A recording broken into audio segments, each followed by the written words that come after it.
विद्यार्थियों, मैं अजीत सिंह स्वागत करता हूं आप सभी विद्यार्थियों का आपके YouTube चैनल अत्रि जी क्लासेस में। सभी विद्यार्थी अत्रि जी क्लासेस के YouTube चैनल को शेयर, सब्सक्राइब और लाइक करना न भूलें। आज हम आप सभी विद्यार्थियों के लिए लेकर आए हैं अत्रि जी क्लासेस के YouTube चैनल के माध्यम से यूपी व सीबीएसई की एनसीईआरटी के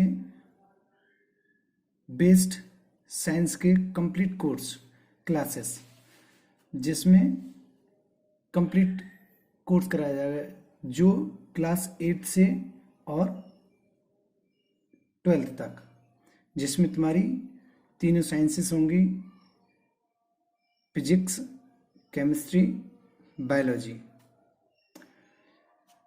जो बिल्कुल बेसिक से स्टार्ट की जाएगी और हाई लेवल तक, जहाँ तक भी संभव होती है वहाँ तक आपको साइंस का संपूर्ण ज्ञान कराया जाएगा, जिससे विद्यार्थी अपने जीवन को, अपने उज्जवल भविष्य को अच्छे ढंग से तैयार कर सकें, अपने भविष्य के लिए प्रिपेयर हो सकें, जो आगे चल के अपने देश की उन्नति का में योगदान दें। तो आइए हम स्टार्ट करते हैं साइंस। देखो, साइंस वैसे तो सभी लोगों ने और बहुत सारे यूट्यूबर्स ने पढ़ाई है, लेकिन मैंने बहुत सारी क्लासेस देखी हैं, लेकिन उसमें क्या किया जाता है कि जो साइंस का मेन मोटिव है, मेन उद्देश्य है, साइंस क्या है, क्यों पढ़ाई जाती है, इन सभी के बारे में चर्चा नहीं की जाती है।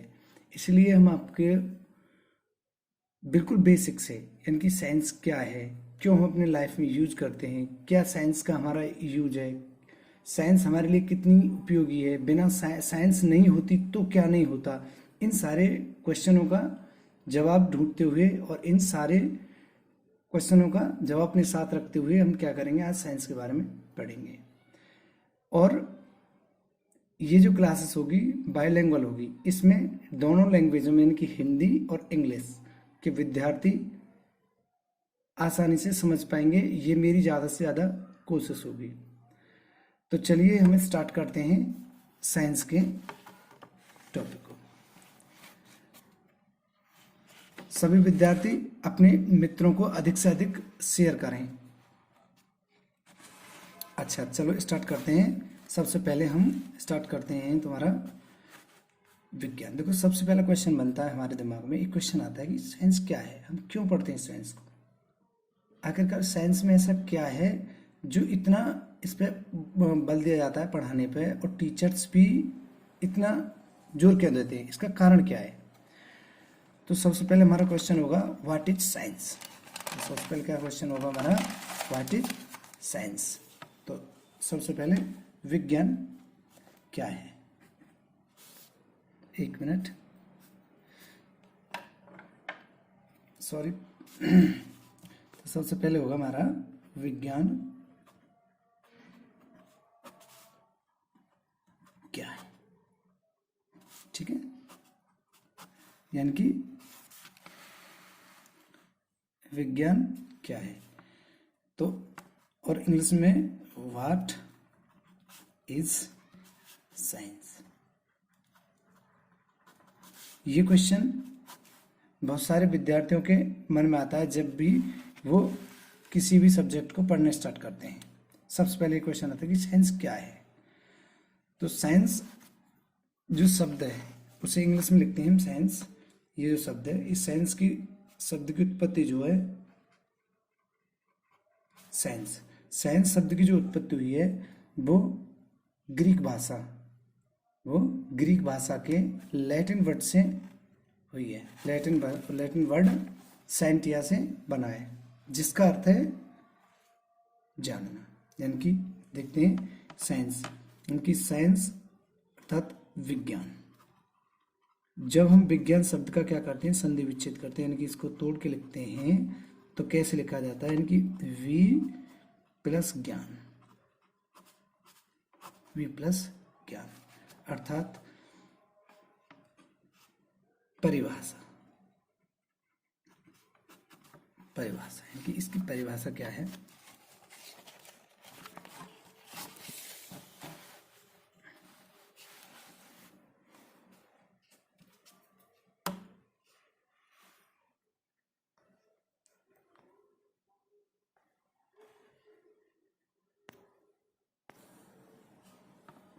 तो साइंस की परिभाषा एक तरह से हम बोल सकते हैं कि व्यापक रूप से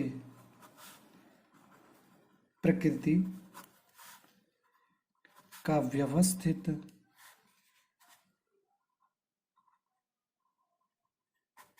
क्रमबद्ध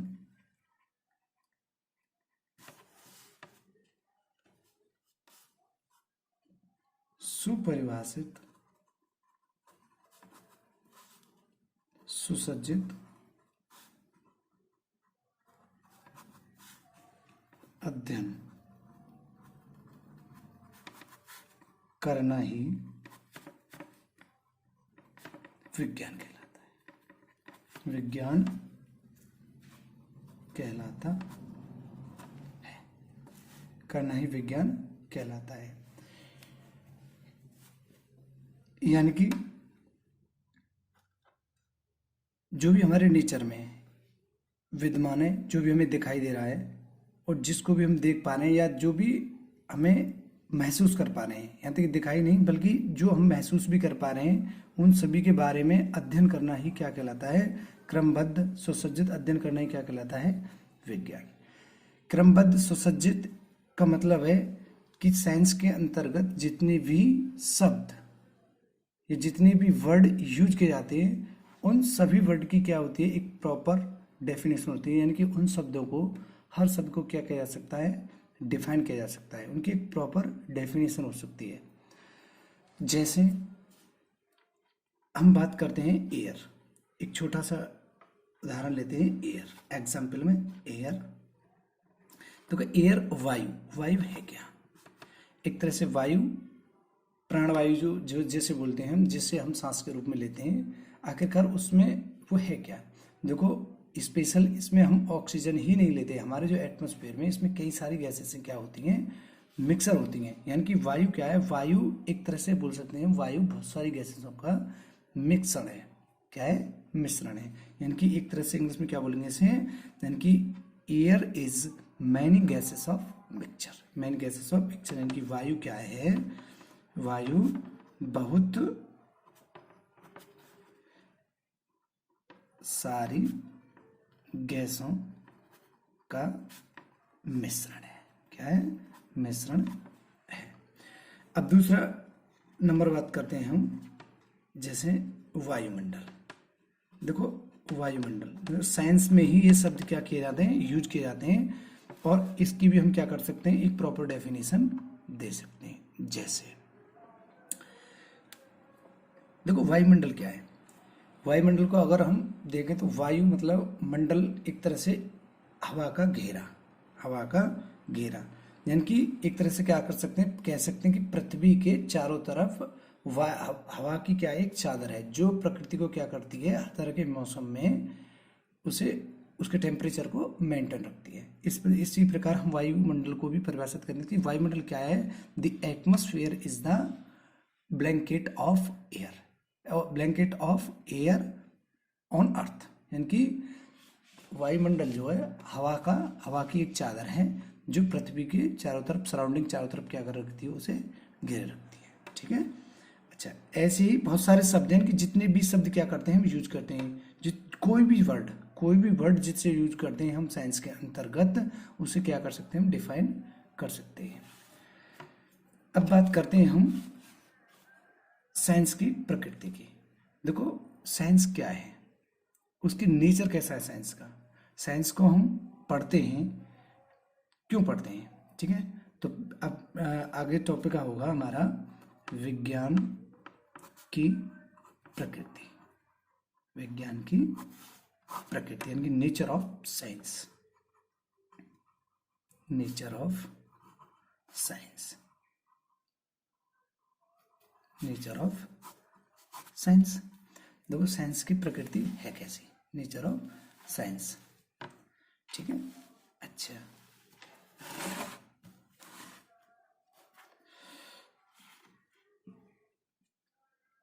तो साइंस जो होता है, साइंस क्या करती है कि साइंस के अंदर अंतर्गत हम जो भी कुछ पढ़ते हैं, साइंस के अंतर्गत हम जो भी कुछ पढ़ते हैं, तो साइंस उन हर पहलुओं को परख के देखती है।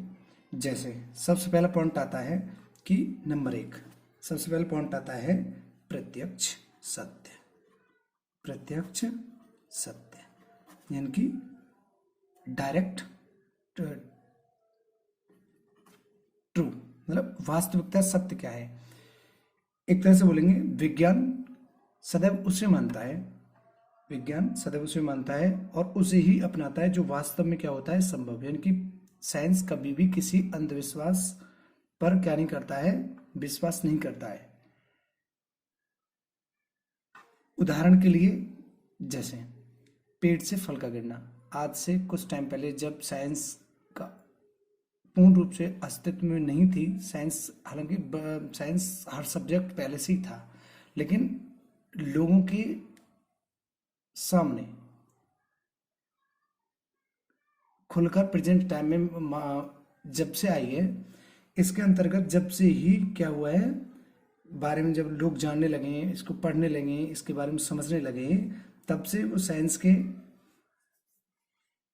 तो इससे पहले क्या होता था कि जैसे किसी पेड़ से पत्ते का गिरना, फल का गिरना जमीन की तरफ, तो लोग क्या बोलते थे उसे पहले कि ये एक प्राकृतिक घटना है, ये सब भगवान के द्वारा की हुई है।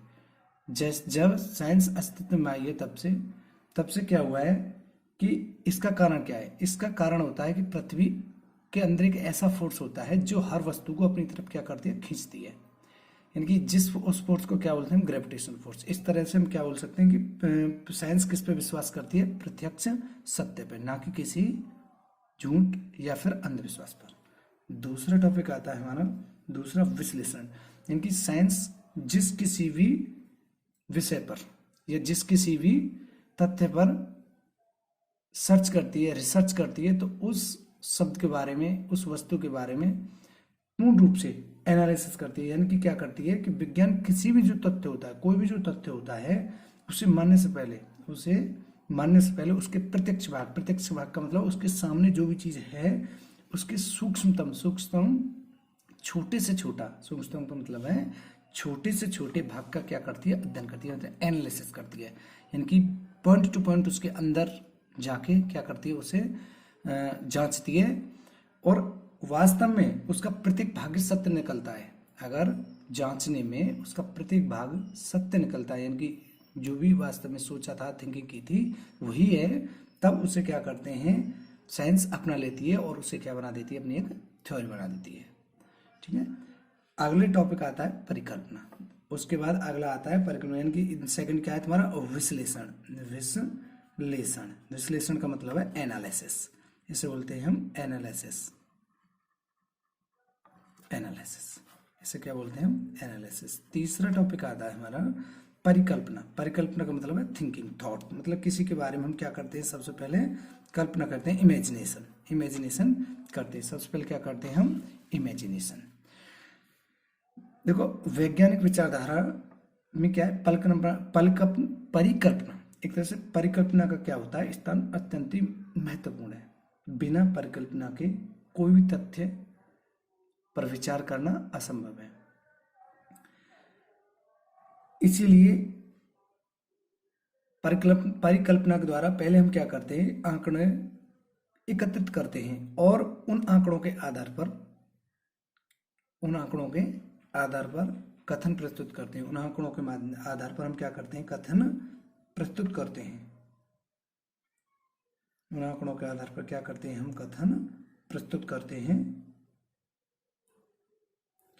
इस प्रकार परिकल्पनाएं बनती हैं जो परिवर्तनशील हैं। जो क्या है, परिवर्तनशील है। इसका मतलब परिवर्तनशील का क्या मतलब है यहाँ पे कि देखो आज से कुछ टाइम पहले जब साइंटिस्टों ने, जैसे न्यूटन ने क्या बैठे बैठे पेड़ की छांव के नीचे देखा था कि एप्पल नीचे की तरफ आ रहा है, तो उन्होंने सिर्फ सोचा था, थिंकिंग की थी, लेकिन उन्होंने धीरे धीरे क्या है इस पर रिसर्च की और पता लगाया कि ये किसके कारण होता है।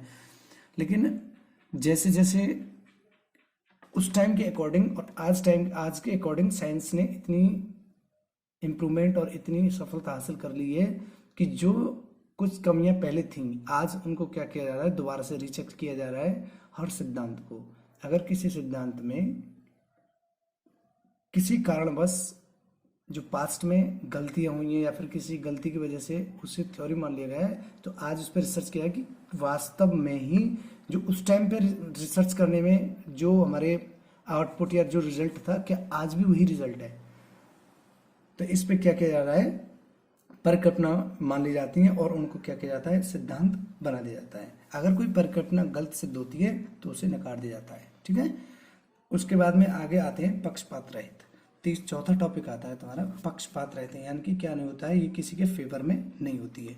पक्षपात रहित, पक्षपात का मतलब है किसी के फेवर में नहीं है, यानी कि किसी को सपोर्ट नहीं करती है कि मैं ये सत्य है या ये सत्य। वो अपने आप हर चीज पे क्या करती है, रिसर्च करती है, उसका एनालिसिस करती है, उसको प्रत्यक्ष रूप से देखती है, मतलब आपको उसके पॉइंट टू पॉइंट क्या करती है, रिसर्च करती है, तब जाकर उसे सिद्धांत बनाती है। वो ये नहीं कहती कि नहीं ये कह रहा है तो सही है, ऐसा कुछ नहीं है, ऐसे नहीं मानती। यानी कि विज्ञान द्वारा प्रस्तुत किए गए सदैव निर्णय क्या होते हैं, पक्षपात रहित होते हैं। वैज्ञानिक विचारधाराएं सदैव कसौटी पर खरी उतरती हैं, वो किसी के पर विश्वास नहीं करती हैं, उनकी भावनाओं या फिर किसी की थिंकिंग या फिर मतलब किसी की कहावत पर विश्वास नहीं करती, उनसे कोई लेना देना नहीं होता उसका।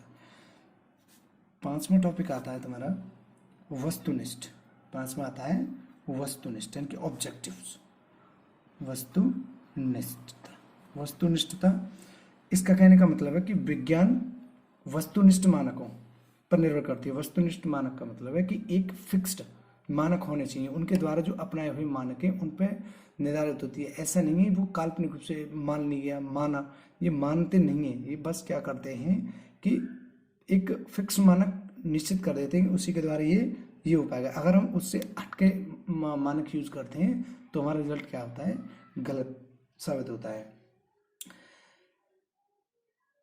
देखो, अप्रशिक्षित लोग अटकलों और अनुमानों पर विश्वास करते हैं। अप्रशिक्षित का मतलब है जो लोग नहीं जानते हैं साइंस के बारे में, तो वो क्या कहते हैं, नहीं ऐसा नहीं है, ये ऐसा है, ये ऐसा है। जबकि साइंस क्या करती है, इस चीज पर नहीं मानते, किसी के अटकलों पर विश्वास नहीं करते। जबकि विज्ञान सही विधि द्वारा मूल्यांकन पर विश्वास करती है। अतः विज्ञान की जो प्रकृति है वो उच्च कोटि के अच्छे मापकों द्वारा ही निर्भर है। ऐसा नहीं है कि आप ऐसे मानकों का यूज कर रहे हैं जो आज तो सही सिद्ध हो रहे हैं, बट आने वाले टाइम में या फिर कुछ टाइम में क्या हो रहे हैं, वो गलत सिद्ध हो रहे हैं। इस वजह से साइंस उन्हीं मानकों को यूज करती है जो स्टैंडर्ड मानक होते हैं और जिन्हें अप्लाई करते हैं। 6 टॉपिक आता है तुम्हारा परिमाणवाची, यानी कि ये क्या होता है, ये क्वांटिटिव होती है। ये क्या होती है, इसका परिमाण होता है, इसका क्वांटिटिव होती है, यानी कि जो हमेशा किस पे विश्वास करते हैं, यानी कि परिमाणवाचक, यानी कि क्वांटिटिव होते परिमाणवाची। ठीक है, इसका मतलब है कि विज्ञान सदैव उन विधियों और प्रविधियों यानी कि उन मेथड्स को यूज करती है, हमेशा उन मेथड्स को प्रयोग में लाती है जो श्रेष्ठतम, श्रेष्ठ का मतलब उच्चतम, यानी कि जो क्या हो, सबसे इम्पोर्टेंट हो, अच्छी हो और जिन्हें हम आसानी से यूज कर सके, उनको यूज करते हैं। और जिनका हम क्या कर सकें, बार बार अगेन एंड अगेन क्या कर सकें, हम रिपीट, मतलब उन्हें यूज कर सकें। अगर हम बार बार रिपीट करते हैं किसी चीज़ का और उसका बार बार रिजल्ट एक ही आता है, बार बार रिजल्ट क्या होता है, सेम होता है, तो ऐसी विधियों का साइंस यूज करती है, ना कि ऐसी कि जो आज तो सही सिद्ध हो रही है कल गलत हो जाए। अब हम बात करेंगे, देखो अब तक हमने क्या देखा कि साइंस की प्रकृति क्या है, क्या साइंस क्या करती है, साइंस का क्या उद्देश्य है, किन सिद्धांतों पर, किन नियमों पर, किस रास्ते पर साइंस चलती है, मतलब वो किस प्रकार की है, वो कैसे सोचती है, इसके बारे में हमने स्टडी की भी, और इसके बारे में हमने क्या है बातचीत की। अब हम बात करते हैं कि जो साइंस है उसका हम सब पर, यानी कि मनुष्य पर या समाज पर, मनुष्य जाति के समाज पर क्या इफेक्ट पड़ता है, या मनुष्य जाति उसे कैसे यूज करती है, उससे उसकी लाइफ स्टाइल में क्या परिवर्तन हुए हैं जब से साइंस आई है, उससे पहले क्या था, अब क्या है, जो साइंस ने इतना सारा कुछ किया है। तो अब हमारा टॉपिक क्या होगा, यानी कि समाज पर विज्ञान का प्रभाव। समाज पर विज्ञान का प्रभाव, समाज पर विज्ञान का प्रभाव, यानी कि impact of science on society,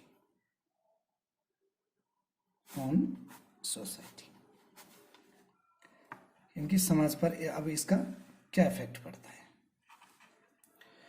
देखो, सबसे पहले समाज में इसकी लाइफ स्टाइल कैसे चेंज की। देखो, आजकल समाज में हम सब लोग, आप सभी ने देखा होगा कि आज से जो तुम्हारे बुजुर्ग हैं उनकी लाइफ स्टाइल और आपकी लाइफ स्टाइल और आपके आने वाले जो फ्यूचर है, आपका जो आने वाले फ्यूचर है उसकी लाइफ स्टाइल में क्या होगा, बहुत ही डिफरेंस होगा। क्यों होगा डिफरेंट, वो डिफरेंट क्यों होगी, क्योंकि दिन पे दिन साइंस क्या कर रही है, नए नए इन्वेंशन कर रही है, मतलब नई नई खोज कर रही है, नए नए आविष्कार कर रही है, जिससे क्या है मनुष्य की जो जीवन शैली है उसमें क्या हो रहा है, परिवर्तन आते जा रहे हैं। दिन पे दिन क्या होते जा रहे हैं, परिवर्तन आते जा रहे हैं, और उनकी लाइफ स्टाइल क्या होती जा रही है, चेंजिंग होती जा रही है। अब देखो एक एक करके बात करते हैं कि किस किस क्षेत्र में हमारा योगदान साइंस ने दिया है। तो सबसे पहला हम यूज करेंगे, सबसे पहला हमारा, देखो हमारे उद्योग क्षेत्र में क्या इसने योगदान दिया है। देखो, उद्योग का मतलब होता है कि हमारे जो इंडस्ट्रीज एरिया है, यानी कि कारखाने, यानी कि हमारी जो जीविका मतलब आर्थिक स्थिति, यानी कि हम कैसे कमा सकते हैं, किस किस तरीके से कमा सकते हैं, किस तरीके से अपनी इन्वेस्ट मतलब अपने रिसोर्स, आमदनी के रिसोर्स बना सकते हैं, इन सभी पे क्या है बात करते हैं। तो सबसे पहले क्या होगा, विज्ञान तथा उद्योग, यानी कि विज्ञान के द्वारा हम क्या क्या उद्योग कर सकते हैं जिनसे हमारी क्या है जो इनकम होगी वो क्या होगी, बहुत अधिक होगी। ठीक है, देखो वीडियो थोड़ा लंबा जरूर होगा, लेकिन मैं पॉइंट टू पॉइंट तह तक जा करके एक एक पॉइंट का अच्छे से विस्तार से एनालिसिस करूंगा। कृपया वीडियो को अंत तक जरूर देखें, स्किप ना करें।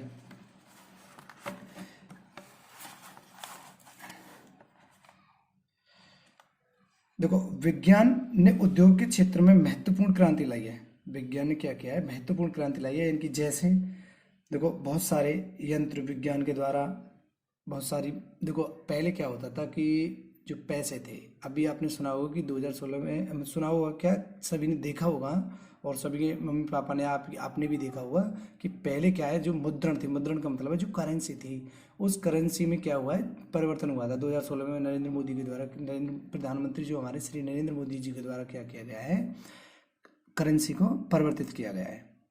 जो पहले करेंसी थी और थी और अब और है, ऐसे ही क्या है धीरे धीरे इसमें क्या करते हैं। देखो, उसमें बहुत सारे रेडियो, टीवी और तुम्हारे दवाइयाँ, फैक्ट्रियाँ, कृषि उद्योग यंत्र, सभी क्षेत्रों में क्या किया है, बहुत सारी मतलब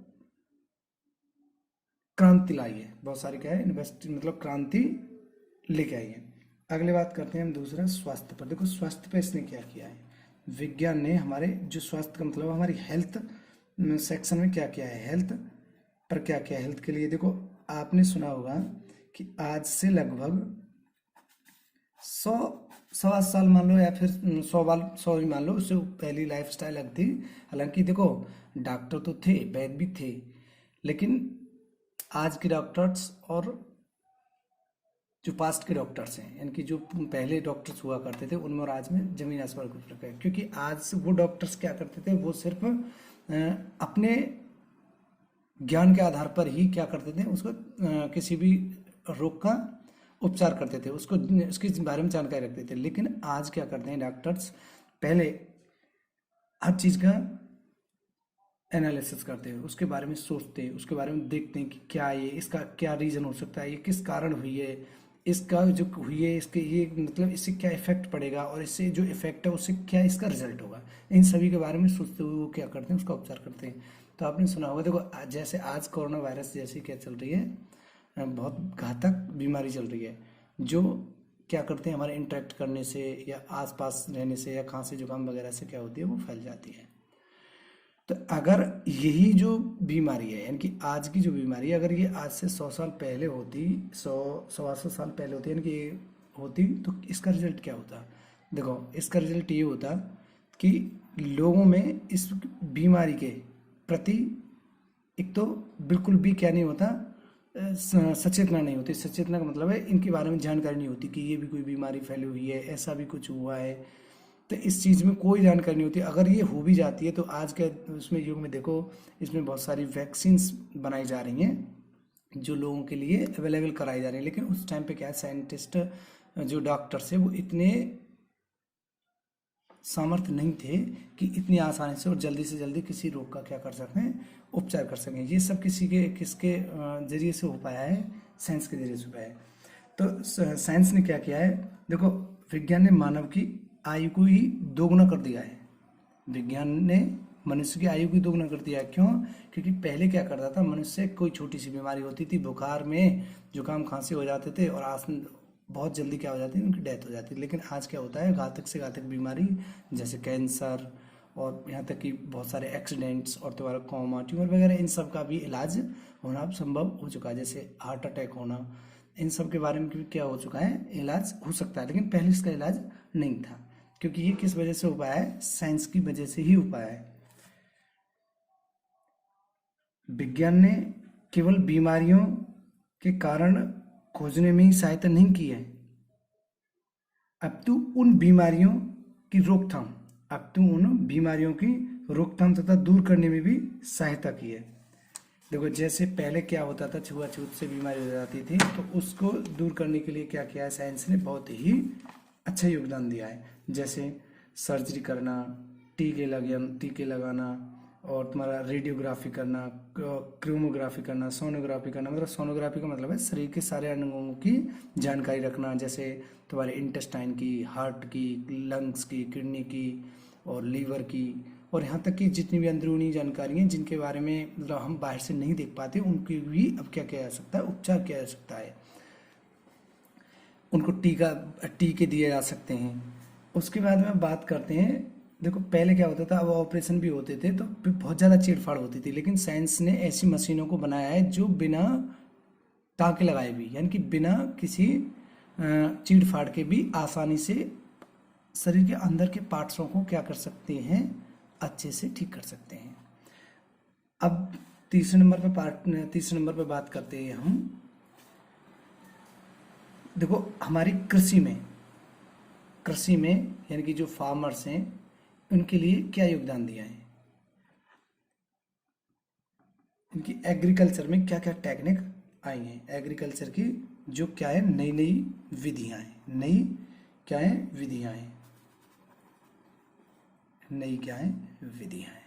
ठीक है। यानी कि क्या क्या टेक्निक आई। देखो, पहले क्या करते थे, बुजुर्ग लोग बैलों से खेती करते थे। और बैल क्या धीरे धीरे क्या करते थे, चलते थे, और पूरे दिन में लगभग 4 से 5 बीघे का खेत क्या होता था, जुत पाता था।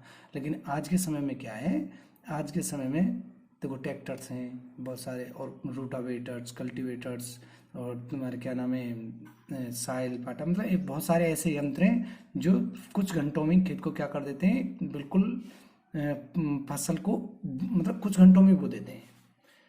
और पहले क्या करता था, जैसे ही फसल उगाती थी उसके लिए पानी वगैरह चलाते थे, तो पानी पता है कैसे चलाते थे, एक रहट होता था ऐसे पहियों वाला, ऐसे उस पर क्या होती थी, बाल्टी से लटके रहती थी ऐसे, और उसे क्या कुएं में ऐसे करके ऐसे एक पानी की सी इसमें बाल्टी होती थी, और उसे क्या है ऐसे चक्कर से ऐसे बैल घुमाते थे उसे, और बैल घुमाने के बाद में ये पानी आते थे, और पूरे दिन में लगभग 2, 3 या 4 बीघे खेत क्या होता था, भरता था। उसके बाद देखो, आज के टाइम में देखो कि क्या होता है कि इतने बड़े बड़े समरसेबल्स, पंप वगैरह चलाए हैं कि जिनसे क्या करते हैं कि 1 बीघे खेत क्या भर जाता है, ज़्यादा से ज़्यादा 10 या 15 मिनट में ही भर जाता है। पहले क्या है, सिंचाई कुओं से या नहरों से होती थी, लेकिन अब तालाबों से। लेकिन अब क्या है, अब तो खेत खेत पे क्या कर देते हैं, बोरिंग वगैरह कर देते हैं और अपना इंजन ट्रैक्टर वगैरह लगाया और उससे क्या कर देते हैं, पानी खेत में भर देते हैं। लेकिन पहले बहुत टाइम लगता था। अब बात करते हैं हम खेती, जैसे फसल उगाती है, फसल उगने के बाद में वो बड़ी होती है, बड़ी होने के बाद में क्या उसे काटते हैं। तो वो काटने में बहुत टाइम लगता था। पहले क्या करते थे, बहुत सारे मजदूर इकट्ठे होते थे, वो मिलके एक दूसरे के साथ मिलके क्या करते थे, काम निपटाते थे। लेकिन आज क्या है, आज देखो एक इंसान हजारों बीघे जमीन की जो फसल है उसे क्या कर सकता है, काट के अपने घर ला सकता है, अकेला इंसान। क्योंकि साइंस ने इतनी सारी मशीनगिरी, इतनी सारी टेक्निक दे दी है, जिनसे क्या है, मनुष्य का काम बहुत ही आसान हो गया। यानी कि मनुष्य को हाथ लगाने की भी आवश्यकता नहीं छोड़ी, उसका सारा काम क्या हो जाता है, ऑटोमेटिक ही बाई मशीन हो जाता है। तो इसमें क्या है, और देखो पहले क्या होता था कि फसल ऐसे ही मर जाती थी। मतलब ऐसे मर जाने का मतलब है कि कुछ रोग लग जाते थे, तो उन रोगों के उपचार के लिए इतनी सारी दवाइयाँ अवेलेबल थी। लेकिन आज क्या होता है कि अगर खेत में खरपतवार वगैरह या फिर कोई कैसी भी समस्या है, तो वो क्या हो सकती है, आज के युग में सभी मतलब इंसेक्ट्स को, कीटनाशक को यूज करके क्या किया जा सकता है, उनको नष्ट किया जा सकता है और फसल को क्या क्या किया जा सकता है, बचाया जा सकता है। लेकिन ऐसा पहले नहीं था। पहले जो उपज थी फसल की वो भी क्या होती थी, कम होती थी। लेकिन आज के युग में इतने सारे फर्टिलाइजर्स, इतने सारे उर्वरक यूज किए जा रहे हैं, जिनसे क्या है, फसल को कई गुना बढ़ा दिया गया है। अब हम बात करते हैं हमारा जो मोस्ट और इम्पोर्टेंट टॉपिक है, जिससे आज हम तुम इंटरेक्ट कर पाए हैं, आज हम तुम एक दूसरे से पढ़ाई कर पाए हैं। और इसके जो मेन क्या है, टॉपिक नंबर 4 है, यानी कि साइंस एंड कम्युनिकेशन, यानी कि संचार और विज्ञान और संचार, विज्ञान और संचार, साइंस एंड कम्युनिकेशन, विज्ञान और संचार, संचार। देखो आज हम, आप सभी बच्चे देख रहे होंगे, तो लगभग कोई कितनी दूर होगा, कोई कहीं होगा, कोई कहीं होगा। तो आज एक जगह से बैठ के मैं आप सभी को पढ़ा सकता हूँ। इसका कारण क्या है, देखो साइंस ने ऐसे ऐसे हमें यंत्र दिए हैं अब, कि हम एक जगह से बैठ के पृथ्वी के एक पोल से दूसरे पोल पर बैठे हुए व्यक्ति से क्या कर सकते हैं, चैट कर सकते हैं, लाइव बात कर सकते हैं, वीडियो कॉलिंग कर सकते हैं, अपने जो इमोशंस हैं उस तक बयां कर सकते हैं, उस तक भेज सकते हैं, यानी कि अपनी हर समस्या का क्या कर सकते हैं, समाधान कर दें। लेकिन पहले क्या था, देखो हम आज की और जो पास्ट में हो चुका है उसको रिलेट करके पढ़ेंगे, तभी हम अच्छे से जान पाएंगे कि आज इनका उद्देश्य क्या है पढ़ने का, हम क्यों पढ़ते हैं, पहले इसका क्या था और आज क्या है। इस वजह से मैंने इस टॉपिक को स्टार्ट किया है। देखो पहले क्या होता था कि जब पहले राजा महाराजा होते थे, राजा महाराजा क्या है, अपनी संदेश को एक स्थान से दूसरे स्थान पर भेजने के लिए क्या होते थे, दूत जाते थे। दूत मतलब संदेश ले जाते थे एक राजा से दूसरे राजा के दरबार में। तो उनको रास्ते में जाने में क्या होता था, बहुत लंबा टाइम लगता था, और लंबे टाइम में वो संदेश एक दूसरे पहुंच पाता था, फिर उसका रिप्लाई आता था दूसरे महाराजा मतलब राजा के लिए, तब जाकर उसके कोई निर्णय लिया जाता था। लेकिन आज के युग में देखो कि अगर कोई घटना घटती है या कोई समस्या उत्पन्न होती है, तो उसका समाधान कुछ मिनटों में, कुछ सेकंडों में क्या किया जाता है, हो जाता है। यानी कि उसकी कुछ सेकंडों में, कुछ मिनटों में क्या हो जाता है, पता चल जाता है। जैसे देखो अब ये कोरोना वायरस है, अगर हमारे प्रधानमंत्री नरेंद्र मोदी जी अगर कोई भी स्टेप उठाते हैं कोरोना वायरस के प्रति या किसी मतलब और घटना के प्रति, तो उससे वो जो उनके मन की बात है या फिर वो जो कहना चाहते हैं, वो क्या करते हैं, 1 मिनट में मीडिया के द्वारा पूरे इंडिया को क्या कर सकते हैं, कंट्रोल कर सकते हैं, और पूरी इंडिया को अपने जो विचार हैं और अपने जो आदेश हैं अपने, उन्हें सब क्या कर सकते हैं, पहुंचा सकते हैं। ये सब किसकी वजह से हो पाया है, साइंस की वजह से। क्योंकि अगर आज साइंस नहीं होती तो इतना सारा इम्प्रूवमेंट नहीं होता और इतनी हमारी लाइफ स्टाइल अच्छी नहीं हो पाती। देखो बहुत सारे TV, phone, Android, computer, laptop, wifi, ये सब किसकी वजह से हो पाया है, साइंस की वजह से। इतने सारे मनोरंजन के इंटरनेट और विभिन्न जानकारियाँ व्यवसाय में, चिकित्सा में, देखो बहुत सारी ये सब किस में हो पाएंगी, किसके जरिए हो पाएंगे, साइंस के जरिए। अब हम बात करते हैं, हमारा टॉपिक नंबर 5 है, और 5 नंबर टॉपिक हम किसके बात करेंगे, विज्ञान और परिवहन। देखो साइंस एंड ट्रांसपोर्टेशन, विज्ञान और परिवहन, विज्ञान और परिवहन, परिवहन यानी कि ट्रांसपोर्टेशन, ट्रांसपोर्टेशन के बारे में बात करेंगे। किसके बारे में बात करेंगे? ट्रांसपोर्टेशन के। देखो, आज हमें कोई काम होता है तो हम कुछ घंटों कुछ मिनटों में, यानी कि इंसानों के जो बीच की जो डिस्टेंस है उसे क्या कर दिया साइंस ने, कुछ घंटों कुछ मिनटों में लाके समेट करके रख दिया है। यानी कि विज्ञान ने क्या किया, परिवहन के संसाधनों में इतनी वृद्धि कर महीनों की जो यात्रा को क्या कर दिया, घंटों में और मिनटों में परिवर्तित कर दिया है।